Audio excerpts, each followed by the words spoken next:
Just రూ. 168కి రూ. 42,000 insurance ఉంటుందా అండి? అందరికీ రైతులంటే చాలా ప్రేమ ఉంటుంది, అభిమానం ఉంటుంది. దయచేసి ఈ విషయాన్ని షేర్ చేయండి. రైతులకు తెలియదని కాదు కానీ కొంత అపోహలు ఉన్నాయి, కొన్ని ఇబ్బందులు ఉన్నాయి. కానీ రైతు అంతిమంగా నష్టపోతున్నాడు ఇన్సూరెన్స్ లేకపోవడం వల్ల. మామూలుగానే భారతదేశంలో ఇన్సూరెన్స్ మీద అవగాహన తక్కువ, మీకు తెలుసు. ఇది మనం పర్సనల్గా టర్మ్ ఇన్సూరెన్స్ దగ్గర నుంచి, హెల్త్ ఇన్సూరెన్స్ దగ్గర నుంచి అన్ని రకాల ఇన్సూరెన్స్ల్లో వీక్గా ఉంటాం. క్రాప్ ఇన్సూరెన్స్ వీక్గా ఉంటే ఎట్లా అండి? మనం కడుపు నింపుకునేదే ఆ రైతు చేతి చలవు వల్ల. మరి అదే రైతు ఇబ్బంది పడిపోతున్నాడు. మరి రైతులందరూ బాగా చదువుకున్న వాళ్ళు ఉండరు, బాగా అవగాహన ఉన్న వాళ్ళు ఉండరు కదా. కానీ ఇలాంటి సమాచారం వాళ్ళకి చేరితే ఖచ్చితంగా మేలు జరుగుతుందని, తెలియదని కాదు, ఎంతోమంది ఎన్నో ప్లాట్ఫామ్స్లో చెప్పారు. ఇప్పటికీ ప్రభుత్వం ప్రమోట్ చేస్తుంది. అయినా కానీ మన వంతుగా మనం చేసే సాయం ఏంటంటే ఒక లైక్ ఇవ్వడం. ఆటోమేటిక్గా రైతులకు వెళ్ళిపోతుందండి. ఇది వెతికే వాళ్ళు ఉంటారు కదా, జస్ట్ ఫసల్ బీమా యోజన అని కొడితే ఈ వీడియో వాళ్ళకి కనిపిస్తుంది, అవగాహన వచ్చేస్తుంది. ఏం లేదండి, సపోజ్ ఖరీఫ్ అయిపోయింది. ఓకే, ఖరీఫ్లో ఇబ్బందులు ఏమీ లేవు అనుకున్నాం. ఇబ్బందులు ఉన్నా కానీ అక్కడ పంట కోత చేసినప్పుడు ఎక్కడైనా కానీ తరుగుదల కనపడితే, ఏది తుఫాను దగ్గర నుంచి, వరదల దగ్గర నుంచి, గాలి దుమ్ముల దగ్గర నుంచి చాలా ఉంటున్నాయి కదా ప్రకృతి వైపరీత్యాలు ఒకవైపున. రెండో వైపు చీడపీడలు. ఎప్పుడు ఏ చీడపీడలు ఎలా వస్తాయో తెలియదు. ఎన్ని రకాల క్రిమిసంహారకార మందులు కొట్టినా కానీ పోని పరిస్థితి ఉంది కదా.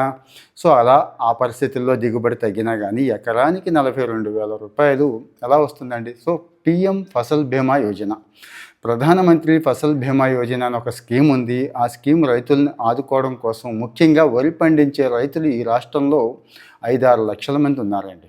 వీళ్ళందరికీ మేలు జరుగుతుందండి. ఇది కేవలం ఇన్సూరెన్స్ కట్టుకోవడం వల్ల. 168 రూపాయలకి కూడా ఆలోచిస్తామా? సో దయచేసి అందరూ ఈ క్రాప్ చేసుకొని ఉంటారు. ఈ క్రాప్ అంటే ఏమీ కాదు, అదొక పోర్టల్. ఆ పోర్టల్లోకి వెళ్ళి మనం రైతుగా మనం దాన్ని నమోదు చేయించుకుంటాం, మన పంటను నమోదు చేయించుకుంటాం. విలేజ్ అగ్రికల్చర్ అసిస్టెంట్ వచ్చి నమోదు చేస్తాడు. లేదు మీ మండల వ్యవసాయ అధికారి ఉంటారు, వాళ్ళకి చెప్పండి. అప్పటికీ ఇబ్బంది ఉంది, విఆర్ఓ, తహసీల్దార్ అందరూ ఉన్నారు కదా, వాళ్ళకి చెప్పండి.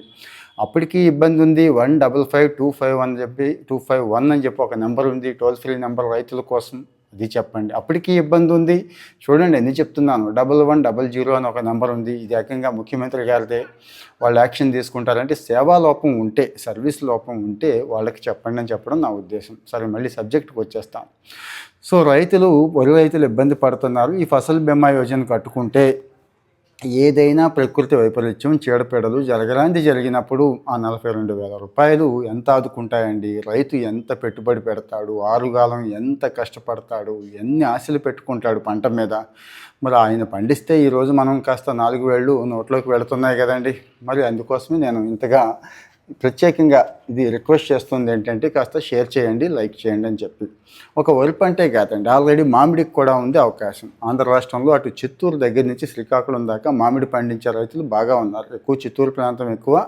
ఇక మీకు తెలుసు మధ్య కృష్ణా, నూజివీడి ప్రాంతాలు, అటు కూడా ఉత్తరాంధ్ర కూడా కొంత ఉంది. మామిడి కూడా మీరు రిజిస్టర్ చేయించుకోండి. కాకపోతే మామిడికి 2,250 రూపాయలు ఉంది. కాస్త ఎక్కువైనా కానీ 45,000 రూపాయలు ఇన్సూరెన్స్ వస్తుందండి. మరి 45,000 రూపాయలు అంటే మాటలు కాదు. మామిడికి రిస్క్ ఎక్కువ ఉంటుందండి. వరికి ఎంత అయితే రిస్క్ ఉందో మామిడికి కూడా అంతే ఉంటుంది. ఆ మాటకు వస్తే ఇంకాస్త ఎక్కువ ఉంటుంది. ఏది గాలి దుమ్ముల దగ్గర నుంచి తెలుసు కదా ఎలా ఉంటుందో.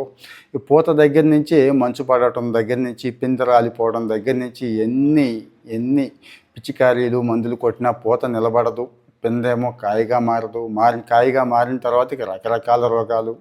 మరి ఇవి కూడా అరికట్టాలి అనుకుంటే దీనికి మంచి పరిష్కారం ఇన్సూరెన్స్ అండి. అంటే రైతులకి ఉన్నటువంటి ప్రతి పథకాన్ని మనం అందుబాటులోకి తీసుకొద్దాం.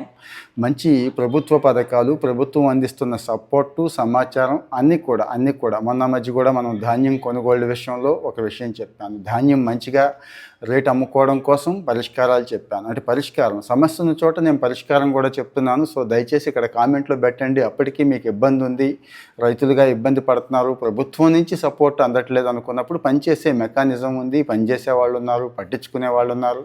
జిల్లా కలెక్టర్ గారి దగ్గర నుంచి అగ్రికల్చర్ ఆఫీసర్లు అందరూ కూడా ముఖ్యమంత్రి గారి డైరెక్షన్లో ఏ ఒక్క రైతుకి ఇబ్బంది రాకూడదని చెప్పి పనిచేస్తున్నారు. సో మరి ఆల్రెడీ మీరు క్రాప్ లోన్ తీసుకొని ఉంటే అందులో బీమా కవర్ అయిపోతుంది, ఇబ్బంది లేదు. కానీ ఒకసారి చెక్ చేసుకోండి, క్రాప్ లోన్ కవర్ అవుతున్నప్పుడు ఫసల్ బీమా ఉందా లేదా అని అడగండి. అంతే తప్పించి 100-200 కోసం ఆలోచించవద్దు.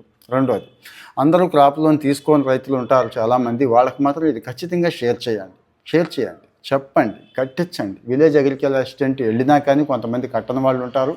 కొన్ని చోట్ల విలేజ్ అగ్రికల్చర్ అసిస్టెంటు వెళ్ళని సందర్భాలు కూడా ఉండొచ్చు. అది కూడా. సో నా సలహా ఏంటంటే డైరెక్ట్గా మనం కూడా పోర్టల్లోకి వెళ్ళి నమోదు చేసుకోవచ్చు. కానీ ఈ క్రాప్ వగైరా ఇవన్నీ ఉంటాయి కాబట్టి కస్టమర్ సర్వీస్ సెంటర్స్ అని ఉన్నాయి కదండి, సిఎస్సీలు అంటాం, అక్కడ చేసుకోవచ్చు. వీటన్నిటికంటే ఉత్తమ మార్గం విలేజ్ అగ్రికల్చర్ అసిస్టెంట్.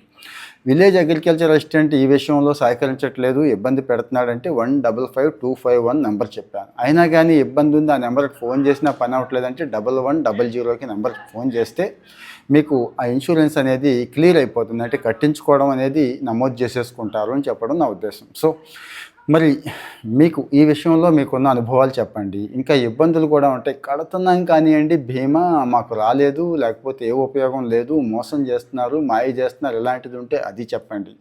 లేదు ఇదిగో ఈ క్రాప్కి ఇబ్బంది ఉంది, వీటికి కూడా ఇలా ఉంటే బాగుంటుంది అనే సజెషన్స్ ఉంటే దయచేసి అవి కూడా కామెంట్లో చెప్పండి. కానీ రైతులుగా దయచేసి స్పందించండి. కానీ రైతులకు చేరేదాకా కాస్త ఒక లైక్ ఇవ్వండి, ఒక షేర్ ఇవ్వండి. రైతులకు సంబంధించిన అన్ని విషయాలు, ప్రభుత్వం నుంచి అందే అన్ని విషయాలు కూడా చెప్పాలనుకుంటున్నాను. నేను ప్రభుత్వంలో ఉన్నాను కాబట్టి అథెంటిక్గా మీకు ఆ స్కీమ్ గురించి, ఆ స్కీమ్ అందకపోతే ఎవరిని సంప్రదించాలి, ఒక ప్రభుత్వ స్కీములే కాదండి, ప్రభుత్వం నుంచి సపోర్ట్ కూడా, ఏ ప్రభుత్వం అయినా కానీ రైతులు బాగుండాలని కోరుకుంటుంది. మరి ఆ సపోర్ట్ మీకు అందనప్పుడు ప్రభుత్వం స్పందించాలి కదా. స్పందించే యంత్రాంగం ఉంది, ఆ యంత్రాంగానికి తెలియచేసే మార్గం కూడా ఉంది. అందుకే మిమ్మల్ని అడుగుతున్నాను, కామెంట్లో మీ ఒపీనియన్ చెప్పండి అని. సో మరి రైతులకు సంబంధించి, రైతులే కాదు ప్రభుత్వ పథకాలకు సంబంధించి అంతా కూడా అన్ని సమాచారాలు మనం చెప్పుకుంటూ ఉందాం. ఇక మీదట మీరు మాత్రం ఫాలో అవుతూ ఉండండి, దయచేసి ఫాలో అవుతూ ఉండండి. మరి ఇలాంటి వీడియోలు మళ్ళీ మీకు నిరంతరం రావాలి అనుకుంటే కాస్త ఒక లైక్ కొట్టండి.